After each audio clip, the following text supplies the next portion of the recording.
Le ministère du patrimoine, du portefeuille de l'État et des entreprises publiques veut améliorer la gouvernance des entreprises pour mettre fin aux déperditions des ressources financières de l'État.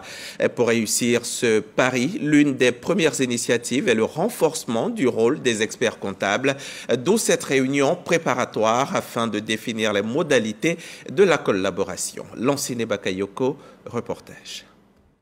Dans les réformes engagées pour améliorer la gouvernance des entreprises publiques, l'on observe la contribution de plus en plus marquée des experts comptables. En plus des travaux effectués par vos soins dans le cadre du commissariat aux comptes, votre contribution a été renforcée ces dernières années avec la mise en œuvre du principe de modulation des audits. Dorénavant, aucune entreprise publique ne peut rester plus de 3 ans, au moins sans subir un audit. La proportion des entreprises publiques dont les comptes sont approuvés dans les délais légaux est passée de 53% en 2020 à 69% en 2022.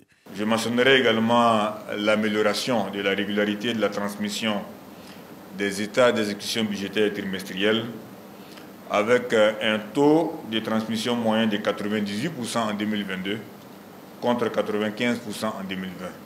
Ces entreprises publiques portent le tiers des investissements programmés au PN2 2021-2025, soit 16 000 milliards sur un total de 70 640 milliards de francs CFA.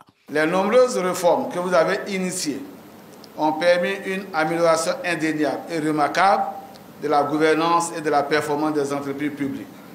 On peut citer entre autres la réforme du cadre juridique, la professionnalisation de la fonction d'administrateur des entreprises publiques, à travers le programme de certification de nos administrateurs. Malgré ce tableau encourageant, les experts comptables relèvent des difficultés liées, entre autres, au retard dans la dématérialisation des tâches et au manque de cartographie des entreprises.